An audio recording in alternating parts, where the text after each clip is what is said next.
Una buena tarde, el Señor los bendiga, el Señor los pueda acompañar en este día santo. Hoy tengo el privilegio de poder compartir nuevamente la palabra de Dios. Como siempre, para mí es un gozo poder abrir las Escrituras para enseñar de acuerdo a lo que la Biblia nos muestra el Evangelio de Salvación. Puesto que Dios es bueno con nosotros y nos ha dado vida, para que podamos nosotros, por medio de la vida que Cristo nos da en la cruz del Calvario, poder escuchar su palabra y no resistirla. Es entonces para mí un gusto invitar por medio de la palabra y por medio de su Santo Espíritu que opera en el corazón, a que podamos disponer nuestros oídos a escuchar la voz del Señor a través de las Santas Escrituras. En realidad, para mí siempre se me ha hecho difícil eh, compartir algunos vídeos, pues el tiempo no me da a veces, y también pues no tengo todavía una aplicación que pueda eh, tener la capacidad de editar los videos de manera rápida y clara. Sin embargo, no es para mí tampoco un pretexto el no poder compartir las Santas Escrituras. ¿Y por qué lo hago? Porque en realidad nosotros tenemos como seres humanos una necesidad. Hay una necesidad en nuestras vidas, hay una necesidad tanto física, que si bien el Señor nos ha dado vida para que nosotros la podamos suplir, pues cada uno de nosotros ha de tener las suficientes fuerzas para poder conseguir el alimento necesario y el sustento, pero eso no quiere decir que eso que nosotros consigamos sea un mérito nuestro. No, no. La Biblia nos enseña que Cristo es aquel que nos ha dado vida para que, habiendo experimentado la vida, entonces nosotros podamos ser mayordomos de todo lo que el Señor nos da a partir de la creación. Simplemente nosotros somos mayordomos y ministradores de lo que el Señor nos da. Por lo tanto, he ahí una gran enseñanza de lo que Cristo hizo por la humanidad en haberse hecho hombre, y Cristo entonces es una demostración de que Dios es un Dios de amor que se complace en dar. Cristo da para que nosotros podamos recibir. De la misma manera, nosotros recibimos de Cristo también para dar. Él nos da, Él nos provee y nosotros recibimos también para compartir.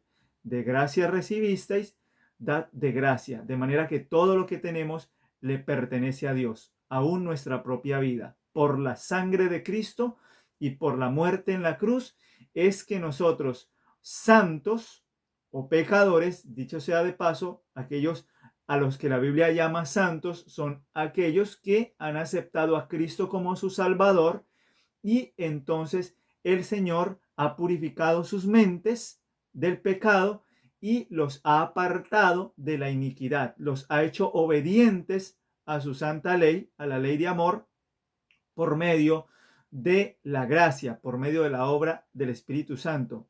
Y aquellos a los que la Biblia llama impíos, pues son aquellos que aún rechazan la voz del Señor, rechazan el Evangelio y no toman en cuenta la sangre de Cristo. La tienen por inmunda porque creen que la sangre de Cristo no es suficiente para transformar sus vidas, pensando que por sí mismos entonces pueden salvarse. ¿Ok? Entonces, quien piensa que se puede salvar por sus propios méritos, lo único que está pensando es que es tan autosuficiente que por sus propias obras podrá heredar el reino de los cielos, entendiendo que el reino de los cielos es un regalo, es un don que el Señor otorga a todo aquel que cree en Cristo Jesús, y entonces puede ser justificado por la fe. Así que esto para mí es de gran bendición, porque en ese sentido yo también puedo entender que si la palabra de Dios me está mostrando algo, pues he de compartirlo para que todos podamos llegar a una comprensión de lo que la palabra enseña acerca del Evangelio. Para ir a la palabra de Dios y compartir algunos puntos, es necesario que podamos orar y podamos entonces disponer nuestras mentes y corazones para escuchar al Señor. Vamos a orar. Padre nuestro que estás en el cielo, agradecemos por que usted nos da la vida y porque el Evangelio es poder de salvación para todo aquel que cree. Gracias por Cristo, pues es en el nombre del Salvador que podemos acercarnos a usted, Señor. No hay otro nombre. Cristo es el único nombre dado a los hombres en que podamos ser salvos. Así que rogamos tu bendición y tu compañía y tu dirección, pues se lo pedimos en el nombre de Jesús. Amén. Bueno, quisiera compartir un tema que tiene que ver con la justificación por la fe. ¿Qué es justificación por la fe? Bueno, el concepto justificación generalmente se cree que ser justificados procede del hecho de haber sido absuelto de algún cargo o de alguna condena. Es decir, una persona que ha sido condenada, tiene una condenación, pues al ser absuelta, pues esta es declarada justa. No se le imputa ningún cargo a su favor, sino más bien se le absuelve de ese cargo de manera que está ahora en libertad. Ese es el concepto de justificación que generalmente hay. Pero cuando se tiene este concepto de justificación, nuestra mente entonces lo único que hace es encapsular algunas preguntas y es, ¿somos declarados justos o somos hechos justos? ¿Qué enseña la Biblia con respecto a eso? ¿Será que la Biblia enseña si somos declarados o somos hechos justos? Eso es lo que la Biblia enseña con respecto a la justificación por la fe. Generalmente esas son las preguntas que uno se realiza. Y esto pues es un paradigma sobre todo de interpretación filosófica y de la Edad Media, porque ya en el tiempo de la Reforma, aunque la Reforma aportó muchos puntos, pero el principal punto era el del Evangelio, específicamente la justificación. Los reformadores, como el más conocido Martín Lutero, aquel que escribió sus 95 tesis en Wittenberg acerca de la justificación, hablaba acerca de el hecho de que nosotros podíamos ser justificados solamente por la fe. Así que la Reforma aporta estos términos de justificación. En realidad, también de acuerdo al Evangelio romano o de acuerdo a lo que la Iglesia Católica Romana enseña, es que en el Concilio de Trento, el Evangelio expresado en el Concilio de Trento decía que la justificación se lleva a través de sacramentos. Inicialmente, quien los recibe debe aceptar y cooperar en el bautismo, es decir, quien acepta el Evangelio debe de cooperar con el bautismo como una especie de sacramento para poder ser justificado. Y quien retiene esa gracia hasta llegar a cometer de pronto en algún momento un pecado de muerte, pues ahí la gracia ya no está con él cae de la gracia. El pecador entonces debe ser justificado una segunda vez y eso sucede por el sacramento de la penitencia. Esto es lo que se enseña de acuerdo al concepto de justificación católica. Hay una penitencia, hay que cumplir con una obra y en el Concilio de Trento pues se definió el segundo se definió esto como el segundo tablón de la justificación para aquellos que habían hundido sus almas en el pecado. Así que la diferencia fundamental era esta. Trento decía que Dios no justifica a nadie hasta que dicha persona tuviera justicia real inherente, hasta que realmente fuera un santo, demostrara por su vida que realmente es un santo y entonces hasta ahí se puede declarar. En otras palabras, Dios no declara justa a una persona a menos que ella lo sea. Y en contraste, los reformadores decían que la justificación se basa en la justicia imputada de Jesús. Es decir, la única base por la cual una persona puede ser salva es la justicia de Jesús, la cual es adjudicada cuando éste cree. El creyente simplemente cree en Cristo Jesús y por medio de la fe en Cristo Jesús, entonces se le es adjudicada el perdón y la justicia y no tiene que realizar ninguna obra, ningún sacrificio, ninguna penitencia. Esto fue la contrarreforma, esto fue lo que enseñó la reforma protestante, la justificación por la fe, de acuerdo a solamente creer en Cristo Jesús. Sin embargo, la reforma pues no terminó en ese momento como muchos lo creen. Ese no fue el punto decisivo acerca de la justificación por la fe. La Biblia nos muestra a nosotros que la palabra de Dios es como la luz de la aurora que va en aumento, y esta luz del Evangelio nos puede arrojar a nosotros entonces mucha evidencia acerca de lo que es la salvación y acerca de lo que es la verdadera justificación. Así que, aunque Martín Lutero no recibió toda la luz, porque Martín Lutero no aceptó la verdad expresamente acerca del sábado y de lo que Cristo está realizando en el santuario celestial, sí aportó algo con respecto a la sola escritura y la sola fe, no salvación por las obras, que esto pues tiene otra connotación diferente, pero sí aportó a que nosotros no nos salvamos por medio de indulgencias, de sacramentos, de una adoración que dependa de las obras humanas, sino por medio de Cristo Jesús. Sin embargo, vamos a ver qué es lo que la Biblia enseña acerca de justificación por la fe. Cuando nosotros vamos a la palabra de Dios, la palabra nos muestra a nosotros algo que realmente es esencial para comprender lo que la justificación por la fe es. Y para nosotros ver qué es lo que la palabra de Dios enseña, pues de seguro el instrumento que Dios utilizó para enseñar acerca de la justificación por la fe es el apóstol Pablo. Cuando se habla de justificación por la fe, nosotros nos dirigimos directamente a la carta a los romanos, a la carta a los gálatas, donde el evangelio expone de manera amplia lo que es el evangelio. Y en Gálatas capítulo 3, versículo 1, nosotros vamos a leer lo siguiente.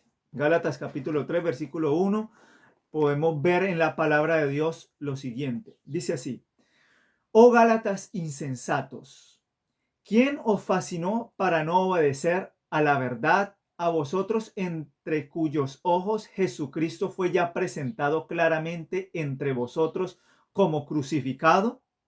Aquí hay una cuestión que el apóstol Pablo va a empezar a desarrollar, y es que había una insensatez dentro de los Gálatas, dentro del pueblo de Galacia, pues estos habían escuchado acerca de Cristo y Cristo crucificado, y habían escuchado acerca de la fe en el Salvador, para que por medio de él entonces ellos comprendieran que solamente por medio del Salvador había salvación. Y el apóstol Pablo había entonces encontrado un problema que vamos a ver cuál es. El verso 2 dice: esto solo quiero saber de vosotros, ¿recibisteis el Espíritu por las obras de la ley o por el oír con fe? ¿Tan necios sois? Es decir, esa insensatez es necedad. Ellos habían vuelto sus miradas a las obras de la ley. Entiéndase que las obras de la ley, de acuerdo al contexto, eran aquellas obras que hacían a los judíos participantes de la comunidad del pacto. Aquellos que hacían parte de la comunidad del pacto eran aquellos que practicaban algunos rituales y más expresamente el acto de la circuncisión. Aquellos que eran circuncidados pues eran tenidos como aquellos que eran parte de la comunidad del pacto.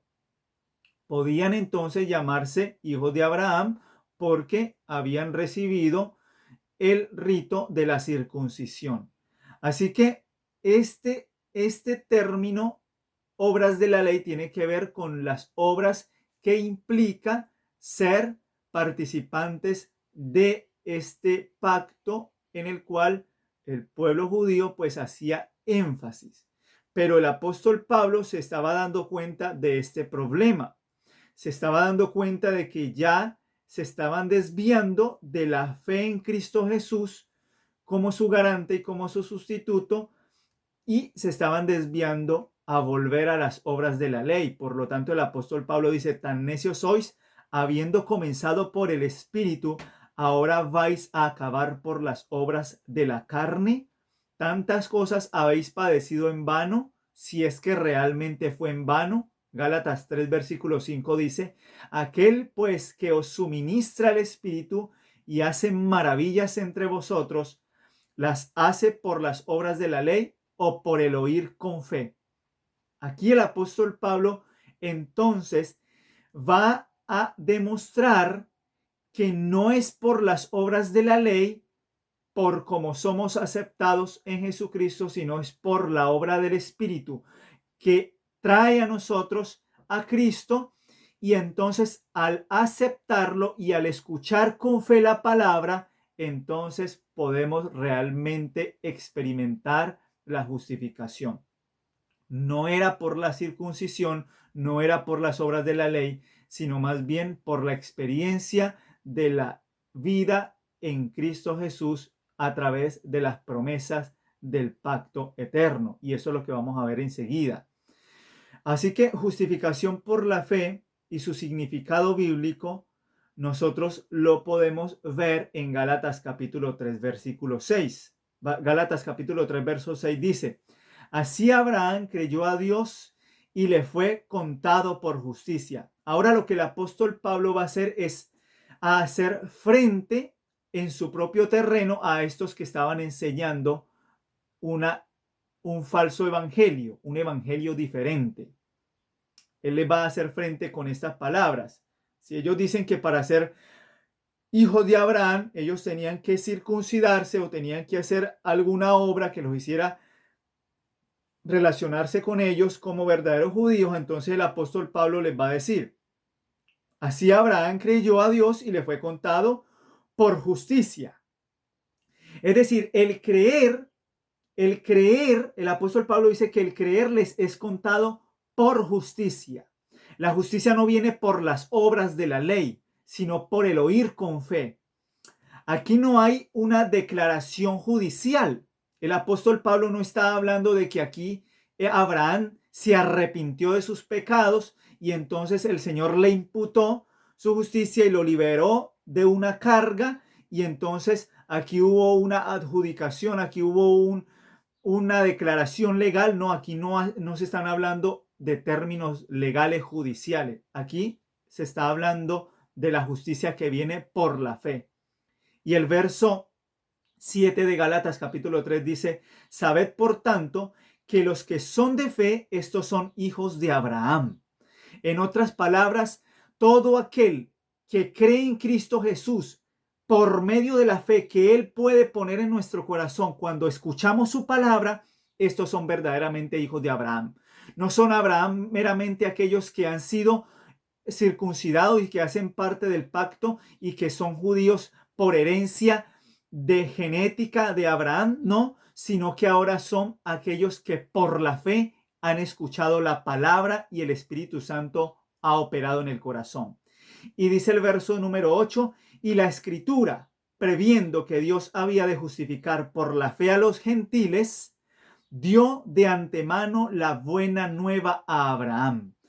A Abraham se le predicó el evangelio. Abraham recibió el evangelio, escuchó las buenas nuevas, porque eso es lo que significa el evangelio. Cuando usted escucha la palabra, cuando usted escucha la voz de Dios, usted está recibiendo buenas nuevas. Hay buenas nuevas en la palabra de Dios. Buenas nuevas que nos muestran a nosotros la fe de Cristo Jesús dada a nosotros para que al creer en Él, entonces nosotros podamos participar de las promesas del pacto eterno, la justificación por la fe, lo que esto implica y lo que esto realmente es. Así que el verso número 8 nos muestra a nosotros que a Abraham se le predicó el evangelio. Dio de antemano la buena nueva a Abraham, diciendo, en ti serán benditas todas las naciones. Así que el apóstol Pablo está haciendo una referencia directa a Génesis capítulo 15, versículos del 1 al 6. Y para nosotros poder comprender entonces qué fue lo que se le dijo a Abraham, pues es necesario que nosotros vayamos a Génesis capítulo 15, versículos 1 al 6. En Génesis capítulo 15, nosotros vamos a leer lo siguiente. Noten lo que dice la escritura con respecto a Abraham. Después de estas cosas vino la palabra de Jehová a Abraham en visión, diciendo, no temas, Abraham, yo soy tu escudo y tu galardón será sobremanera grande. Aquí se nos muestra en realidad lo que el Señor le está diciendo a Abraham después de lo que había acontecido cuando Abraham pudo vencer y pudo realmente ganar la victoria, y el Señor pudo liberarlo junto con su sobrino Lot. Y entonces aquí Abraham muestra realmente que todo lo que él había hecho, lo había hecho porque él se había puesto en las manos del Señor. Así que voy a leer un poco del contexto de Génesis capítulo 14. Aconteció en los días de Amrafé, rey de Sinar, Arioc, rey de Elazar, que Kedorloamer, rey de Elam, y Tidal, rey de Goim, que estos hicieron guerra contra Berá, rey de Sodoma, contra Birsa, rey de Gomorra, contra Sinab, rey de Adma, contra Semeder, rey de Seboín, y contra el rey Belá, la cual es Zoar. Todos estos se juntaron en el valle de Sidín, que es el mar salado. 12 años habían servido a Kedorlaomer, y en el 13º se rebelaron. Y en el año 14º vino Kedorlaomer y los reyes que estaban de su parte, y derrotaron a los refaitas, a Ascarot Carnaim, a los susitas en Am y a los emitas en Sabe Kirataim, y a los héroes en el monte de Seir hasta la llanura de Parán, que está junto al desierto. Y sigue diciendo el verso número 11, y tomaron toda la riqueza de Sodoma y Gomorra y todas sus provisiones y se fueron. En otras palabras, aquí se nos está mostrando esa guerra que hubo contra Kedorlaomer, rey de Elam, Tidal, rey de Goim, Enrafel, rey de Sinar, y Aroc, rey de Elazar, 4 reyes contra 5. Aquí se nos muestra que Abraham, dice en el versículo 14, oyó a Abraham que su pariente estaba prisionero y armó a sus criados, los nacidos de su casa, 318, y los siguió hasta Dan. Y cayó sobre ellos la noche, él y sus siervos, y les atacó y les fue designado hasta ahora al norte, y les fue siguiendo hasta Oba al norte de Damasco. Y recobró todos los bienes y también a Lot, su pariente, y sus bienes, y a las mujeres y demás gente. En otras palabras, Abraham pudo recuperar a Lot y pudo entonces apropiarse de todo aquello que había perdido en batalla. Así que a Abraham se le muestra que después de estas cosas, dice el Señor, vino palabra de Jehová a Abraham diciendo, no temas, Abraham, yo soy tu escudo y tu galardón será sobremanera grande. Y respondió Abraham, Señor Jehová, ¿qué me darás siendo así que ando sin hijo y el mayordomo de mi casa es ese Damaseno Eliezer? Dijo también Abraham, mira que no me has dado prole, y he aquí que será mi heredero un esclavo nacido en mi casa. Luego vino a él palabra de Jehová diciendo, no te heredará sino un hijo tuyo será el que te heredará.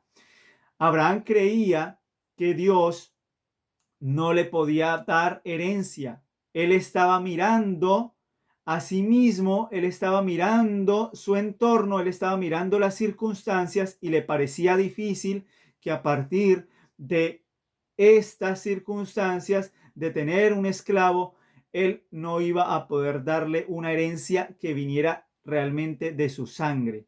Abraham no creía aún todavía en esto, tenía esa duda.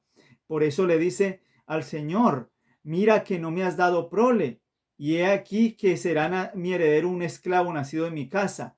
Pero cuando la palabra de Dios le dijo, no te heredará este, sino un hijo te será por herencia, y lo llevó fuera y le dijo, mira ahora los cielos y cuenta las estrellas si las puedes contar, y le dijo, así será tu descendencia. Y el verso 6 dice, y creyó a Jehová y le fue contado por justicia.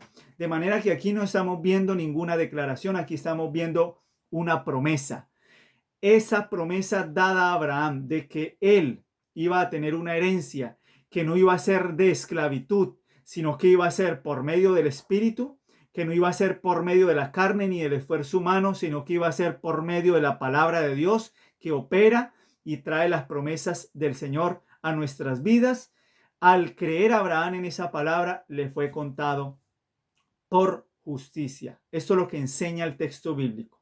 Y esto es lo que nos muestra la palabra de Dios con respecto a ser justificado. De hecho, en el Salmo 106, en el verso 30, también se alude a este término, ser justificado por la fe o contado por justicia. Cuando vamos al Salmo 106 y el verso 30, vemos un solo texto, además del que nosotros encontramos en Génesis, donde se alude a estas palabras. Vamos a ver el Salmo 106 y el verso 30 dice, entonces se levantó Finés e hizo juicio y se detuvo la plaga y le fue contado por justicia de generación en generación para siempre. Y esto está haciendo referencia a una experiencia que tuvo Finés en Números 25 del 1 al 13. Finés entonces demuestra también lo siguiente en Números capítulo 25. Si nosotros vamos al libro de Números, vamos a ver entonces qué nos dice esta historia con respecto a lo que le dijo Dios a Finés. Número 25, capítulos 11, versículos 11 dice lo siguiente, Finés, hijo de Eleazar, hijo de sacerdote Aarón, ha hecho apartar mi furor de los hijos de Israel, llevado de celo entre ellos, por lo cual yo no he consumido en mi celo a los hijos de Israel. Por tanto, diles, he aquí, yo establezco mi pacto de paz con él. Cuando el Señor le está diciendo que el Señor hizo juicio y se detuvo la plaga y le fue contado por justicia, el Señor está diciendo que él está estableciendo su pacto de paz. Y el verso sigue diciendo, y tendrá él y su descendencia después de él el pacto del sacerdocio perpetuo. Lo que el Señor está diciendo acá, que se le da contado de justicia de generación en generación para siempre. Ese es el pacto perpetuo. En otra palabra, la justificación por la fe es ser incluidos en el pacto, en las promesas de Dios. Eso es ser justificado por la fe. Bíblicamente, la justificación por la fe nos muestra a nosotros que es ser contado por justicia y ser incluido en el pacto de Dios, en el pacto eterno. Ahora, ¿qué dice Gálatas capítulo 3, 15 con respecto a esto? El apóstol Pablo en Gálatas capítulo 3, versos 15 dice, hermanos, hablo en términos humanos, un pacto, aunque sea de hombre, una vez ratificado, nadie lo invalida ni le añade. El apóstol Pablo está trayendo un ejemplo cotidiano acerca de un pacto. Cuando dos personas hacen pacto, este pacto pues lleva un juramento y a menos que uno de esos dos rompa con el pacto, pues este pacto se daría por perdido. Pero cuando alguien pacta, cuando alguien jura, cuando alguien delante de alguna otra persona promete algo, se espera que esta promesa se cumpla. Entonces, ahora bien, dice el apóstol Pablo, a Abraham fueron hechas las promesas y a su simiente. No dice y a las simientes como si hablase de muchos, sino como de uno, y a tu simiente, la cual es Cristo. lo que el apóstol Pablo está diciendo, que las promesas que Dios dio a Abraham no se las estaba dando tan solamente a Abraham, sino a su simiente. Y aquí está la garantía de las promesas de Dios, porque si las promesas fueron hechas a la simiente, la cual es Cristo, entonces vamos a ver qué dice el verso 17. Esto pues digo, el pacto, y aquí el apóstol Pablo está relacionando las promesas con el pacto y las promesas son una y la misma cosa. El pacto previamente ratificado por Dios para con Cristo, la ley que vino 430 años después, es decir, la ley que fue dada en el Sinaí, y esto también podríamos explicarlo desde otro punto de vista, pero la ley que fue traída al Sinaí no abroga las promesas de Dios ni le añaden. Es decir, esta ley que fue dada por medio de Moisés al pueblo de Israel no iba a abrogar ni iba a añadir. ¿Por qué? Porque las promesas de Dios son eternas. Las promesas de Dios son parte del pacto eterno hecho entre el Padre y el Hijo.